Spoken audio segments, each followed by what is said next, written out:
Welcome to another riveting edition of Risk and Return. I'm Charlie Gasparino from Fox Business, Fox News, columnist for the New York Post, with my partner in crime, who's back after how long were you gone? We missed you on this show. Let me tell you that. Well, Sam filled in ably, but we missed the granddaddy of data, as always, your presence. you're too kind. You're too kind, my friend. All right. Well, now that you're back, get your ass to work. What do you got? Just kidding. Just kidding. No, listen, let's get to it. It's another wild and woolly day. Remember what was that Johnny Carson?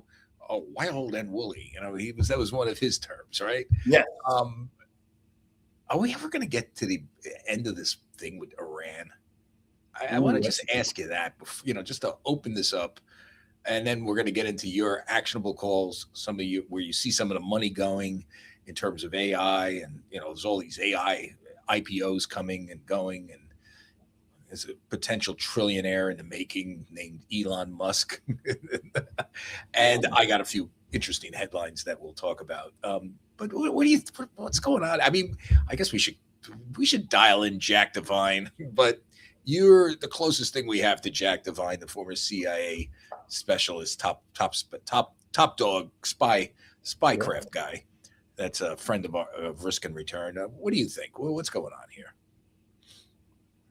Boy, I think anybody that says they know just doesn't know. I think it's just probably the president doesn't know either, right? I just think it's showing you how hard the decision is.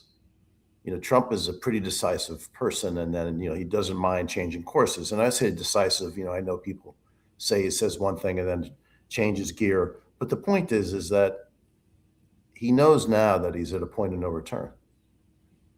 And I think we're all feeling that. And it's very obvious, right? There are things that he has to do. He has to produce. And, as we said a couple of weeks ago, I'll trade treasure for blood any day as long as it's not blackmail. Like using the force of the United States and winning without having to fight, winning by blockading, winning by making it hard, winning by systematically being smart about how we use our power to affect the outcome is what I'd like to see. And even if it takes $5 gasoline and it takes 2 months or it takes 3 months, it takes to October. I personally would be okay with that. I know I would, but the nation won't. No, I know. It's you don't want to come across as callous or insensitive to what $5 of gasoline means to the rest of the country. It's a very, very, very pocket pinching thing. So it's up to it's up to the leadership to explain why that extra $2 for gas, maybe even $3 in some areas per gallon, is worth it. And to me, denying Iran a nuclear weapon, particularly now, where we've taken out the leadership. I mean, let's be real. That it's when in modern history, the Ayatollah eliminated the leadership, right? Yeah, and then got in a new set of. I mean, the Ayatollah is weekend at Bernie's, right? I mean, he's like, yeah, but knows, what would you do? Or whatever. What would you do if you were a part of a governing class and a foreign power came and eliminated you? You'd be really hardened, right? You'd want to hang on. You just would. I mean, it's human nature. So that's where I come out. It's like, I hope that we get a good resolution, and we got to wait and see. I don't think anybody knows. It's interesting. I just did Kudlow's show. Larry Kudlow, my good friend, on Fox Business, and before we spoke about the economy, he had a report from Peter Doocy, Fox News, who White House correspondent. Larry asked him about what are you hearing on the ground? Are people talking about ushering ships through the Straits of Canal? I guess there was a name for that, Operation Freedom or something like that. Yeah. But he said he's not hearing that. What he's hearing, the next step is definitely shock and awe, Yeah. like just bomb the fuck out of them. And who knows how deep you go? There's a balancing act. Do you want to turn the country into rubble where there's no turning back, or is there, if you just bomb it a little bit, could that lead to an uprising that gets rid of the IRGC? It's like, listen, but the bombing part is like where they're leaning is basically what he said, barring a deal. And it looks like these deals never come about. It's like just stringing us along. Well, and, Trump is talking about that now. This is the interesting thing. Until like today or yesterday, he never mentioned that they were stringing him along. And now he's starting to talk about it, because I'm pretty sure he's hearing from Ted Cruz and Lindsey Graham and people in Republican leadership that he talks to, that this is starting to look bad, and he's getting sick of it. So I wouldn't be surprised the next day or so we see some more heated military action. It's possible. One of the things that's intriguing to me is that I spent a lot of time in Europe last week, and one of the I forgot which newspaper it was, had a map of the Ukraine, February 22, and you just see all this red coming around Kyiv and Right. Donbass and everything, and now it's the Ukrainians have pushed the Russians back. I know, way back, right? So they're on the forefront of weapons technology, and you just wonder, if you're really a deal maker, you go where the technology is. Well, we have better technology than them, than the Iranians, that's for sure. At least the Ukrainians, I think, have the best drone technology in the world. Well, it's funny because I was, I do some work with. Perhaps there's something to do there. I spoke at Victor Pinchuk's, the Ukrainian mercantilist, his conference, his World Economic Forum conference within a conference. He has it at the Ukrainian Pavilion in Davos. I moderated panels for Victor. And, I got a full tutorial. This was back in January about their drone technology, which is quite impressive. I mean, it's the world's best. It's the world's best, and they've narrowed their numerical disadvantage on troops and maybe firepower dramatically through this. The Iranians have some drone capacity, but I just don't. They're nowhere near anything that Ukraine possesses right now, and they're also kind of sitting ducks, right? They're just like they're waiting to be taken out. Last week, there was a video that I saw. It was the first time, maybe in the history of warfare, at least that's what the story was, that a man, and they were men, surrendered to a drone. You saw about a half a dozen Russian soldiers just lay down, and you could see the laser sight come from the sky. It was like right on them, and they just lay down. So the accuracy and the velocity and the mass and scale of what they're doing, perhaps this hiatus is a way for us to figure out how to adopt some of that technology. Well, we got it. We have some of that. We should point out that oil prices slipped today below $90 a barrel. Which makes me think, once this thing is over, Bob, the economy is going to pick up dramatically. Inflation is going to fall. Everybody's talking like, oh, it's going to take months and months for oil and gas to things work faster now. Everything gets priced fast. But also 50 bips either way is not going to make a big difference. 100 bips would, but 50 bips either way, I don't see it making that big deal on the economy. I really don't. Fed funds rate going 50 bips either way is not going to make a big deal. I don't think he's going to raise rates. I don't think that's. I think what I understood from my reporting with Warsh is he's gonna see if he has consensus to cut, which he doesn't, obviously. Yeah. And then he's going to just play a long game on, waiting this out. He does not want to raise rates. and he doesn't feel like he has to. Now we'll see what happens. This is just my sourcing, and he'll try to change the subject. I wrote a little bit about this in the post. Try to change the subject, Bob, into reforms at the Fed. They have like 25,000 people working at the Fed. I still don't understand that. Do they publish 25,000 reports a year? I mean, I don't. Well, They do. Well, but the St. Louis Fed and the Dallas Fed and the Atlanta Fed, the Richmond Fed, they all put out their own regional surveys of economic activity, and that's a very, very, very important function. Yeah, I just, it's too many people. Like in the age of one of these, right? So, do you really need 25,000 people? Listen, S3 data, S3 Partners publishes like 10 things a day. And how many people do you have working for you? Oh God, I mean, a lot. Let's put it this way. A lot less than 25,000. We don't have to give away trade secrets here, but it's not 25,000. It's not 25,000. You guys put out like 5 pieces a day. True. Right? We do. Sometimes more. We don't need 25,000 people in the Federal Reserve System. We just don't.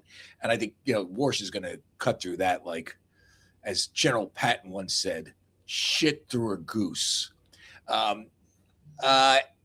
You want to do your actionable stuff, your insights, and then go to my headlines? You want to do my headlines? Sure. So last week we had William Sonoma as bearish. That was incorrect.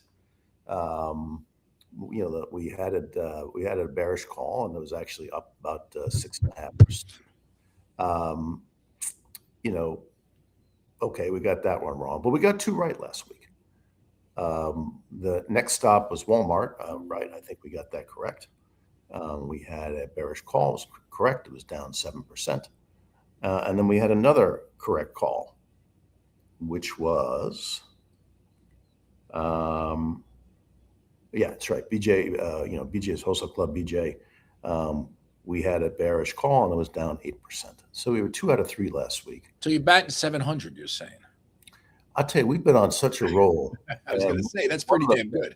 Yeah. So we've tightened up our model so that it times well with the show. And it just so happens that timing it well with the show was actually one of these interesting things that happen when you're tinkering with data. You say, wow, we're trying to be early and we change things a little bit, and lo and behold, we're actually more accurate. So sometimes it's intentional, and sometimes you're just trying to make things happen for other people, and you get to a good result. So yes, this model has been very, very, very good and very accurate this year. I mean, it's been right more than 60% of the time. That's amazing. It is amazing. And I don't know what, Charlie, we give away free money on this show. Now, these are, we're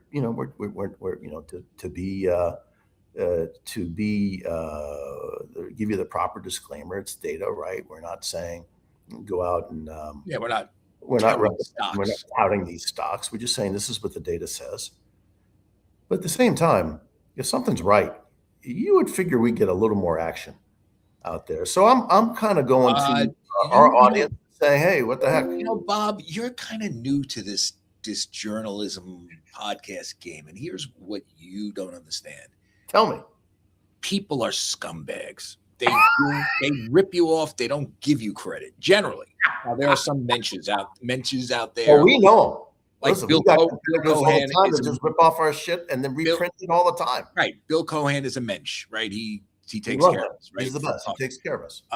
Bloomberg, they take care of us. Yes, they do. But most people are not going to credit us and credit you.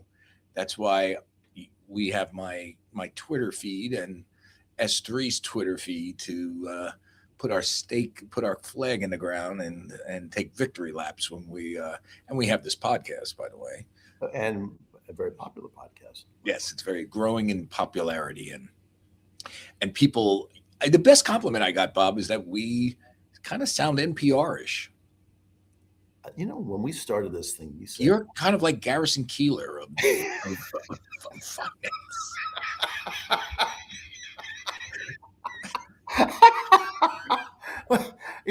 I got to tell you, I'm going to call my mom tonight. I'm going to say, Charlie Gasparino told me that I sound like Garrison Keeler. Of finance, She'll of just financial data, and love it. she'll know who that is I because know Garrison she will. Keeler is our generation when you used to watch. What was it called? Prairie Home Companion. Right? But he was probably, I would say, top 10 best known voices Oh yeah, and a great voice. in the world. And by the way, a great author and great Yeah. storyteller. No doubt. So that's a very high compliment, actually. So Charlie, what do you got going this week? I know you've been busy. It's just like nonstop. I feel like, Bob, I'm on a treadmill. It's like you get done with your Sunday column, usually on Friday morning, and then it's Sunday, and you got to start thinking of the next week. Like, because as you know, I do a newsletter for the Post, which sort of in the Friday paper, it becomes stories. And I do breaking news for the Post. I appear on Fox Business, Big Money Show, and Kudlow, and various other venues. So it's like it's a treadmill. This week, I did some reporting on Warsh last week, which was interesting, like how he's going to approach his job, and a lot of it was kind of he knows he needs to change the subject away from rate hikes because I don't think his boss, even though Trump says I want an independent Fed, his mandate is not to raise rates, and he knows that. And what he is trying to argue to markets is that sort of cutting back on the Fed's balance sheet. Mhm. And Judy Shelton wrote. She's a really smart lady. Very She's smart. a really good economist. Judy wrote about a way you can reduce the Fed's balance sheet without spiking long-term rates by essentially. I mean, her plan would be to, in some ways, lower the interest rates banks get by parking money at the Fed. Their reserves. It's in the reserve, so they will go out and buy treasuries essentially. So that would sop up the supply, and it seems doable to me. But that's how you reduce the balance sheet without leading to a spike in the 10 and the 30-year rates, which are contingent. That's where all sort of many consumer rates are pegged off of. And then he'll try to keep the Fed funds rate, barring massive inflation spikes, which you never know, stable. So that I did that. I've been doing reporting on that. Closer to home, there was an interesting thing over the weekend. David Solomon wrote. He's the Goldman Sachs CEO. He wrote a really nice piece on AI in the Times, and I would suggest everybody read it because it was really well thought out. I mean, I thought it was brilliant, and I told his people that. I mean, it was like, hey, take a deep breath. Here's the job creation that's going to come from AI. Yes, and potentially, and particularly in the construction trades. Here's where there's going to be disintermediation with jobs. Some of these other jobs that were more functionary, data center, phone operators, they're going to be replaced by AI. The productivity gains are going to lead to more economic growth and more jobs in other places. And he laid it all out. I'm not doing it justice. Read it. What was funny about it is if you read the bottom of it, it said David M. Solomon, I believe that's his middle name, is the CEO of Goldman Sachs. And a DJ. And his name is, and he goes by and he's a movie producer, DJ.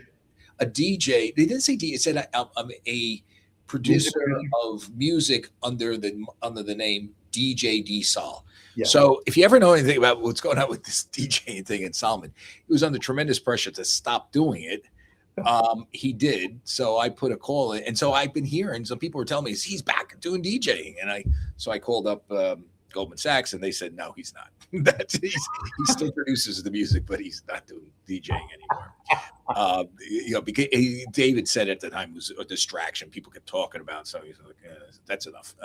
But in any event, I be honest with you, I never had a problem with it. I thought, as long as your stock's up and you're doing a good job. We should point out that Goldman Sachs over the past year, its stock is just blown away. Skyrocketing. I mean, it's leaving JP Morgan in the dust. So whatever David Solomon is doing, more power to him. He's actually, on paper, he's doing a really good job. So I did a little reporting on that. There's going to be an interesting rally in Manhattan on Sunday. excuse me, on Saturday, 9 a.m. And Bruce Blakeman's going to show up to this. This is a social media influencer. He's a lawyer who's going to try to clean up downtown Manhattan, this sort of area of downtown Manhattan between Canal and Broadway, which I've walked by a million times, and it's a nightmare. It's migrants hawking all sorts of counterfeit stuff. It's blocking the traffic into stores over there. I mean, that used to be a vibrant retail hub, and they're going to. So these conservatives, including somebody named Nick Shirley, who's, if you know, he's the guy that uncovered the fraud in Minnesota, the Quality Leering Center. You know, they're going to go and they're going to try to clean up the area, and they're going to hold a rally, and Bruce Blakeman's going to speak. And you know, I'm writing something for the Post. It'll appear tomorrow, which will basically say, well, you know, all these city business leaders that are kissing Zara Mondami's rear end, well, maybe they should take a page out of this group that's doing this. The group is led by a guy named Joe Sweeney. He's a lawyer, grew up in Toms River, New Jersey, and you know, he's 36. If you see him, he looks like a conservative version of Mondami. You know, understands social media. He's friends with this Nick Shirley gentleman. And so that could be an interesting news item on Saturday. So have you seen Pratt's commercials and his oh, those are just brilliant. We're talking Spencer Pratt, who's running for mayor of LA against Karen Bass, and there's just these commercials showing kids walking on like everything. Well, there's one commercial that was really interesting. There was one where, you know, it basically turned either Spencer Pratt was Batman, and you know, the Joker and all the villains were like Gavin Newsom and Kathy Hochul and Karen Bass. They threw them all together, and it was really good. And I think Kathy Hochul is in one of them. I might be wrong about that, because I think Blakeman is starting to pick up on what Spencer's doing. That was what I was trying to get to. Yeah. You know, if you have. The thing that AI does is that it can take your imagination in places that your imagination didn't even know it wanted to go. And cheaper. And so he's running a brilliant campaign, whether he beats the machine or not, who knows? But he's certainly elevated the issues. But he's gone from who is that to, oh, yeah, sure. No, he's a mayoral candidate for the second largest city in the United States. So I'm fascinated by how people are adopting these new technologies to break through. And Mondani was really the originator of that. Yeah, well, that's what you got to give him credit for that. That's what Joe Sweeney said. Joe Sweeney said the only reason why I won is because Cuomo didn't understand social media. He didn't understand it, and he did, and you know, and he got 50.7% of the vote because of that. And he really believes that the city is not ready for this type of socialism, and so Joe Sweeney in 2029. You know, is going to run against Mondami. So at least that's what he says. So I'm looking at that, and you know, I'm just chasing my tail, just chasing stories. You know, what do you make of the AI IPOs? Did you get rich off of any of these? No, can't do that. No, I'm serious. Like I'll tell you right now. Like a lot of people watch this show, understand. I've not traded a stock in probably 16 years. We see too much, we know too much, and it's not worth it to me to do that. I don't trade. I don't trade stocks. I don't invest in anything because I write in. I mean, I'm in very sort of benign mutual funds and S&P 500. You know, and because I'm always afraid of that. You know, influencing, and my stuff does influence markets, and so does S3's data. We should point out S3 is the largest independent data producer on the Bloomberg terminal. So when you guys say something, people do listen, and it does move stocks. And we're doing a lot of business with FactSet recently. We want to give a little shout out to our distributors at FactSet. Good, by the way, good stuff at FactSet. I've used a lot of good stuff at FactSet, and we've really ramped up our research. And what AI really does, it allows you to take it's almost like hiring a team of consultants that are really, really, really good. And as long as you can understand how to nail down your own data, so you're not exposing it to the open API, that it's actually a closed loop, there's some miraculous things you can do with this technology. And we've been using it. Now, we've been using statistical models forever. Right? That's not new. But what is new is letting a LLM understand some of your business needs, right? Not customer positions or anything like that, but thinking about your own business and thinking about your own industry. It's quite an amazing tool. So, Oh yeah, yeah. look, It's just I don't know if SpaceX has a total addressable market of 23.8 trillion or 28.3 trillion, whatever number it is. I have no idea. But we are on the cusp of something miraculous, right? scary a little Well, bit. yeah, but also full of opportunity. Look, the first person that rode up in an elevator, well, what do you think they thought? Like, is this thing going to go to the moon or is it going to come down? I don't know. Does it work? Yeah, it doesn't. What bothers me is probably the last thing that was this powerful that was let loose on the earth was atomic energy. And Oppenheimer and Einstein knew the end game. They knew what was going to happen if you had fissionable material, and they knew this, and they wrote a letter to the president, to President Truman, and also to Roosevelt, and saying, don't use this on humanity, blah blah blah, because they understood the power of it, right? The question is, do the AI leaders actually understand it themselves, what the end game is? And so that's I think they that's the thing. do. I think there's so much commentary about it now. But do they? Then say so. Say, look, this is the danger. The danger is dystopian. Well, didn't Sam Altman have this argument with Elon? Yes and no, right? I'm not sure that I would say that they actually laid it out in a way that is okay. Here's good, here's bad. And Well, maybe it's not up to them. the continuum with which we're going to Maybe do. it's not up to them to do that. Maybe it's up Why to not? you. They invented it. No, but here, maybe it's up to you and I because they have vested interests in it. We don't. And let's get into that. What is the good? You're using it. What is the good? You're solving problems that could not be solved. I mean, with ChatGPT, there was a mathematical theorem that was solved. No one could solve it for like the last 170 years. By the next show, Well, without giving away your trade secrets, how does S3 use it? Can you describe that a little bit? Sure. It's. I mean, you run a typical business, deal with major players in finance. You're what would be described generally as a small business, Yeah. right? But only by head count we're small, but I'd say Right. by data footprint and Is impact very big, but very big. you do use it. And so how does it help you? In a number of different ways, Charlie. So I'll give you one simple example. Things that we would find irksome. Like there's certain things businesses do well and certain things businesses don't do well. For us, it was actually getting our sales material and getting our collateral and getting our website and getting everything to sing harmoniously and it's like ants at a picnic.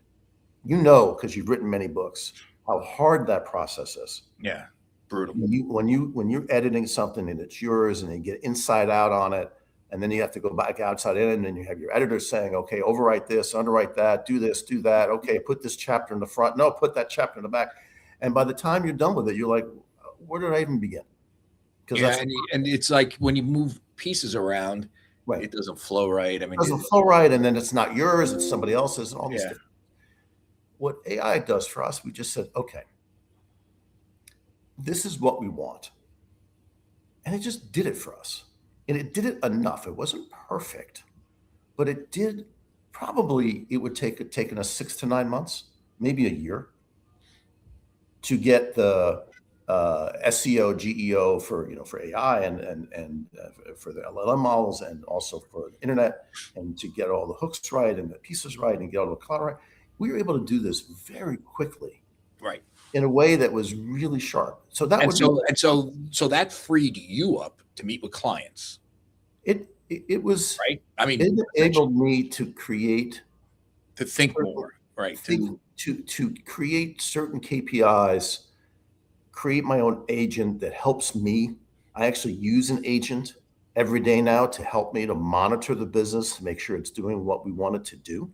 Right. And then mathematically, we're always looking at a way to improve the model. So it's just, if you can do something faster, better, and always be abreast of what is the latest technique and know how to utilize that technique, AI is a wonderful tool. So now, what is the down? Where do you see the downside? The downside is that, look around the world. It's an unsafe place. There is a definite malevolent, I would say, undercurrent in AI, which is, do you want to become a society more like our rivals, if not adversaries, where there really is no freedom? Everything is tracked. Right. Everywhere place you go. And AI could do that, obviously. And AI can do that. Now, you can argue in New York City that it already exists. Like we've got, 10,000 cameras all over the place. Your picture probably gets taken 185 times a day. So maybe it's just a matter of the fact that we're more aware of it because it's on your screen. It's not up on a traffic light somewhere, very innocuous. Correct. So, my guess is we're already living with that lack of privacy, but there's a barrier. There's a governance, right? It's in hands of people that at least there's a due process that goes along with monitoring. Or you think there is? Well, if there's not, then it's not the America that you and I know. So, that's a whole different story. But when work can go out of control, you create two things. One is there's no redundancy. So if you were entirely, like we are all getting the benefit of $700 billion in subsidy. Now, if you think as a business, and this is something that every business is looking at, and you look at it, you say, oh my God, Oracle just laid off 20,000 people, Meta laid off 20,000 people. They're doing that because they can beat the next 2 years in earnings estimate. But the cost of token and compute are going to go higher. This is why Microsoft fired, at least that's the story, right? It was too expensive. So yes, you may fire people. Yes, you may get headcount reduction, but you may end up hiring these people back in like a year and a half. Right. Because it would be cheaper than what you would pay the technology. But for the next 2 years, this is a kind of free pass for businesses to expand their gross margins. So, there is a chance that you get a runaway agent and you give up all your privacy and you lose you're basically doxing yourself. And that's unknown territory. Right. And there's displacement of jobs, obviously. Yes, but I'm in the Jeff Bezos camp, and I guess David Solomon too. Yes, it's disruptive. There's no question. But the question, I think, is,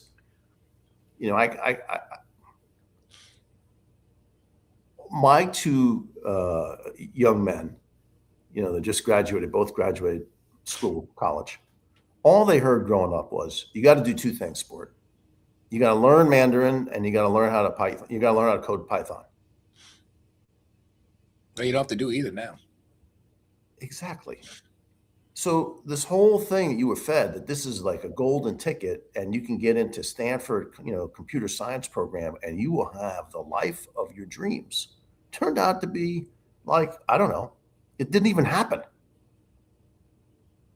And construction workers are doing okay because they have to build out these data centers and they have to keep upkeep on them and all that. I think in financial markets, the output from data centers is something we're monitoring very closely. The output from data centers is a really fascinating place to be. If I were a young person, I would figure out what is going on in these data centers and what's the play. How do you associate yourself with it? There's going to be innovation in that space that will affect financial markets, and that's an exciting thing. So you're absolutely, and I think nuclear power is a play going forward on this. There's going to be construction of nuclear power plants. My dad worked on Indian Point in the Peekskill. I grew up in the shadow of Indian Point, by the way. So, by the way, to build that dome, there's a lot of A lot of iron and stuff. A lot of iron, but there's a lot of data, right? And there's a lot of jobs that go with that. And Yeah, I agree. That's what I'm saying. I think, when my dad first used the Apple II, right, 2E, and he was able to do VisiCalc. Whatever Rather that. than, like in the really old days, they had like graph paper and they had to do it by hand. And he did VisiCalc, and he was just so blown away. And I will tell you, 55 years later. What is VisiCalc? Yeah, help me out here. See, VisiCalc was Excel before there was Excel. Okay. It's a spreadsheet program, right? And I think what someone told me, that the only two things that will survive a nuclear holocaust are cockroaches and Excel. Oh, I thought it was cockroaches and rats. So maybe it's No, straight cockroaches, rats. Excel is so deeply embedded in the way we work. And so this is what's so exciting about AI, is that, okay, well, yes, it's deeply embedded in our work, but can we do it better, faster? And can we do it more creatively? And can it unlock ideas and things that we just didn't even know existed? Listen, my good friend Tucker Carlson is a skeptic of AI. He had Kevin O'Leary on, who is not a skeptic. Kevin, as you know, the Shark Tank guy. It was an interesting podcast. You should listen to it, because it was both sides of the story, and it was very well done. And but why? What's the skepticism? I mean, you use Claude for 2 minutes, you understand how powerful it is. Yeah, but I mean, Tucker made the point: is why should we just accept change for change's sake? Why don't people have a say in this? Obviously, he's overpaid, because I hate to say it, because if your time isn't valuable and you don't see the time savings, then I don't know. Then you don't understand time and value of money. Like for me, using these tools is saving me so much time to do the other things that I want to get to. And by the way, like enjoy your life too. But it's getting to the things that frustrate you. Every business has something that frustrates them, and every business is different. It's a pain in the ass to do your expense reports. Yeah, I get it. All that stuff, right? It's the stuff that takes. And that's what this will do. And so you can divide your world into, okay, I don't have to deal with that anymore. These things I really have to deal with, and this is how I'm going to apply the technology. And man, it really does help. It does. Will it, take over the world, and will we be like the Matrix, the first Matrix? We're all living in this, food for the machine. By the way, what a prescient movie, right? 30 years ago, to have that idea that the internet would take over and create this, meta-like reality where we wouldn't know the difference. I mean, Holman Jenkins makes the point that it's never going to happen because government is already involved in regulating this. So it's never going to go to that extent. What happens? Well, for example, and by the way, that maybe is Tucker's point broadly. Like people will have a say through democratic government on just how far-reaching this stuff will be, and that's what you want in a democracy. You want to farm out AI to governance? No, I mean but there are certain things you might want to farm out AI to find exactly where the fire is before it burns the rest of LA. You know what I'm saying? Well, but think about this for a second, okay? You have the Clarity Act in Congress, and people trying to pass this thing, right? To create blockchain, essentially, and blockchain usage for different types of stablecoin and different types of Bitcoin use cases.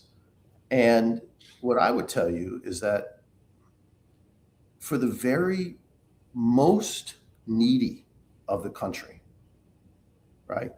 Anybody that is a veteran and in veteran affairs, they should go to the top of the list, right? Anybody in Medicaid and Medicare, top of the list. We can make a list of priorities, right? Think about how frustrating their experience is when they try to get their benefits after having done the service, right? Having paid into the system, having been of service. And it's so frustrating for these folks. If you turned and took that Clarity Act and said, okay, analog data needs rails too. So rails being like, how do we get from one ecosystem to the other? How do we translate data from one place to the other? How do we take financial information and make it so that it lives in a transparent world? The reason is because guys like Mamdani, what they should be doing, okay? People like Karen Bass, what they should be doing, okay? People like Ron DeSantis, what they should be doing is saying, hey, how can we use AI to get a common identifier for all government information? New York, I could see.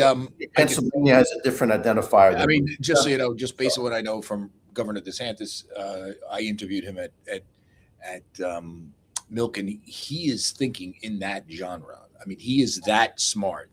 Now, the other two are socialists, and and by the way, they're wedded to unions, which don't it has want nothing to do with technology unions. Unions would love this because you know why?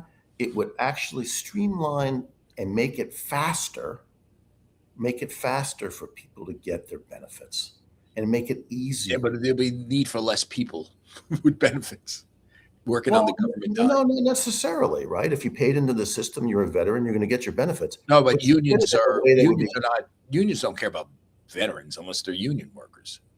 Well, right? Especially we're talking municipal unions here. But here's the point: cut them in and say, okay, look, we're going to do this. We can save this.